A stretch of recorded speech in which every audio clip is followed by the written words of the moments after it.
तो America, Canada और Japan जैसे पश्चिमी देश जो कारनामा भारत को करते हुए सपनों में भी नहीं देखना चाहते थे, अब उन्हें वही देखना पड़ रहा है। और पश्चिमी देशों को यह कारनामा कहीं और नहीं बल्कि रूस के द्वारा कंडक्ट कराई जा रही ब्रिक्स समिट में देखने को मिला।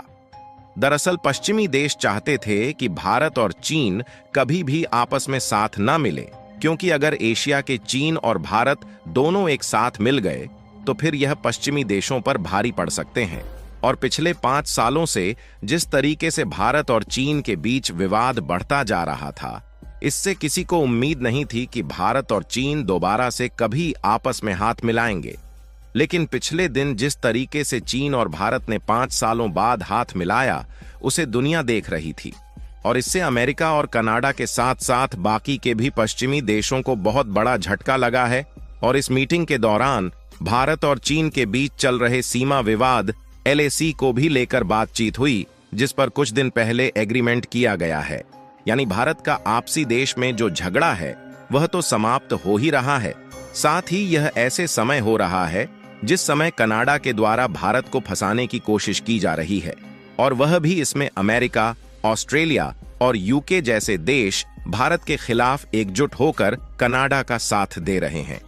फिलहाल ब्रिक्स की समिट में भारत और चीन के बीच कुछ ऐसी द्विपक्षीय बातचीत हुई है जो कि भारत को आसमान की ऊंचाइयों पर पहुंचाने के लिए काफी है।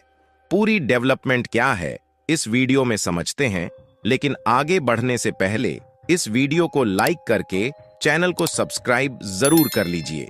क्योंकि यह आपके लिए 1 सेकंड का काम है, लेकिन इससे हमारी काफी बड़ी मदद होती है। दरअसल इस समय रूस में ब्रिक्स की जो मीटिंग हो रही है वह दिन पर दिन पश्चिमी देशों के लिए चिंता का विषय बन रहा है।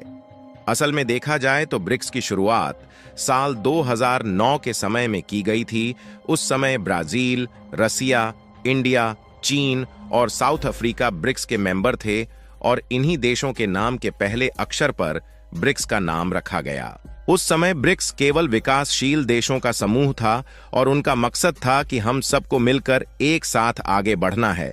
लेकिन आज ब्रिक्स का ढांचा पूरी तरह से बदल चुका है। पर इस समय ब्रिक्स में 10 देश शामिल हो गए हैं, क्योंकि 5 देश तो पहले से ही थे, लेकिन पिछले साल 2023 में 5 नए देश को शामिल किया गया,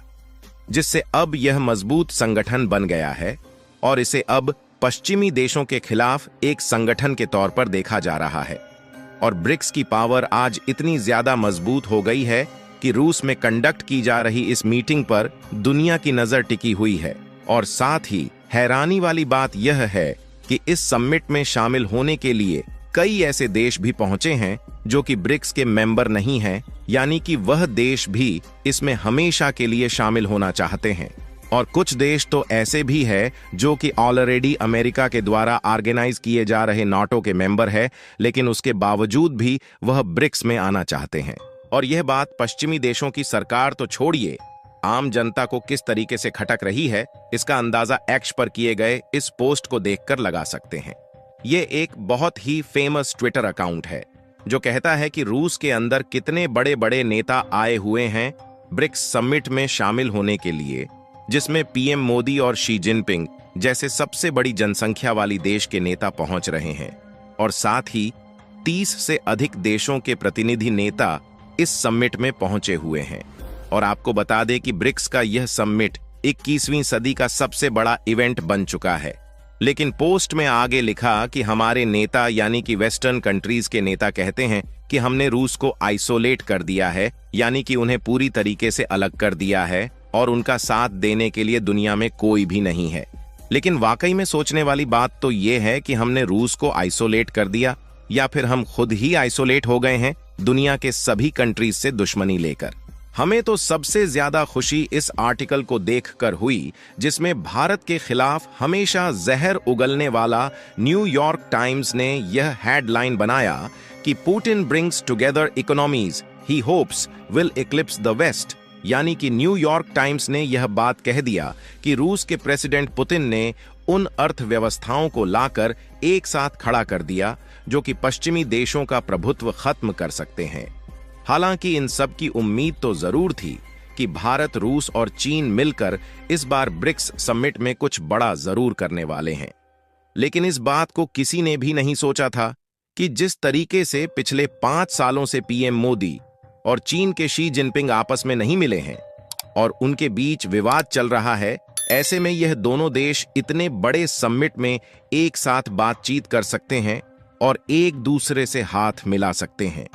लेकिन परिणाम दुनिया के सामने है कि पीएम मोदी से जिनपिंग किस तरीके से हंसते हुए हाथ मिला रहे हैं और एक दूसरे को अहमियत देते हुए मीटिंग के दौरान बातचीत भी कर रहे हैं। वैसे देखा जाए तो भले ही चीन और भारत के बीच में सीमा विवाद पिछले कई सालों से चल रहा है, लेकिन यह बात भी सच है कि चीन भारत के लिए काफी ज्यादा इंपॉर्टेंट है और चीन के लिए भी भारत उससे कहीं ज्यादा इंपॉर्टेंट है। क्योंकि कुछ साल पहले अमेरिका भारत का सबसे बड़ा ट्रेडिंग पार्टनर था, लेकिन इस साल चीन ने पीछे छोड़ दिया है और इस समय भारत का सबसे बड़ा ट्रेडिंग पार्टनर चीन बन चुका है, जिसमें दोनों देशों के बीच हर साल 118 बिलियन डॉलर का व्यापार होता है, जिसमें भारत का जो एक्सपोर्ट है वह लगभग 16 बिलियन डॉलर के करीब है, जबकि हमारा चीन से इंपोर्ट काफी ज्यादा है और उसकी वैल्यूएशन लगभग 101 बिलियन डॉलर है। यानी कि हमारा एक्सपोर्ट चीन में काफी कम है, इसलिए हमारी कमाई चीन से कम होती है, लेकिन हमारी जरूरतें चीन से काफी ज्यादा पूरी हो पाती है।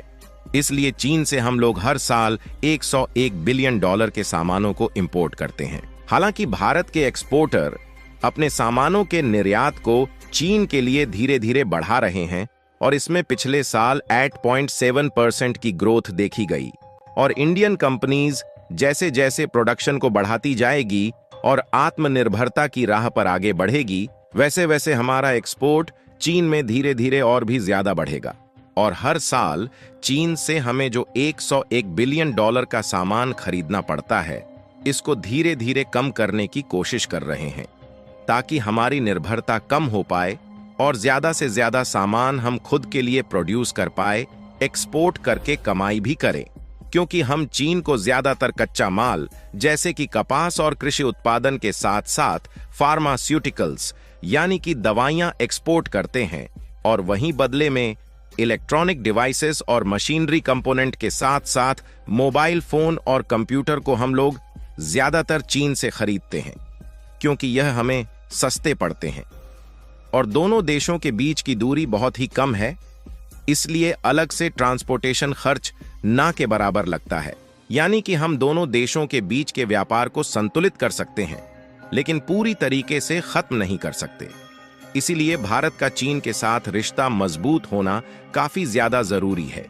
और रूस के लिए भी भारत और चीन दोनों इंपॉर्टेंट है। इसलिए रूस चाहता है कि यह दोनों देश आपस में ना लड़े और साथ में मिलकर आगे बढ़े और रूस की मदद से भारत और चीन की नजदीकी संभव हो पा रही है। साथ ही LAC यानी कि लाइन ऑफ एक्चुअल कंट्रोल की सुरक्षा चीन और भारत ने एक साथ में करने के लिए भी एग्रीमेंट कर लिया है। और आज ब्रिक्स की ताकत को देखा जाए तो रूस, भारत और चीन के कारण ही दुनिया की 45% पॉपुलेशन इसमें शामिल हो चुकी है और साथ ही विश्व में शामिल देशों की टोटल इकोनॉमी देखी जाए तो 35% अर्थव्यवस्था तो केवल ब्रिक्स में ही आ जाती है। फिलहाल भारत की जरूरत दुनिया के सभी देशों को महसूस हो रही है, उसके लिए कमेंट बॉक्स में जय हिंद जय भारत जरूर लिखें और इस वीडियो को एक लाइक करके अपने मित्रों तक शेयर जरूर करें ताकि उन्हें भी जानकारी मिल सके। इसी तरह और भी नॉलेजेबल वीडियो देखने के लिए चैनल को सब्सक्राइब करके बेल आइकन को ऑल पर जरूर सेलेक्ट करें। जय श्री राम।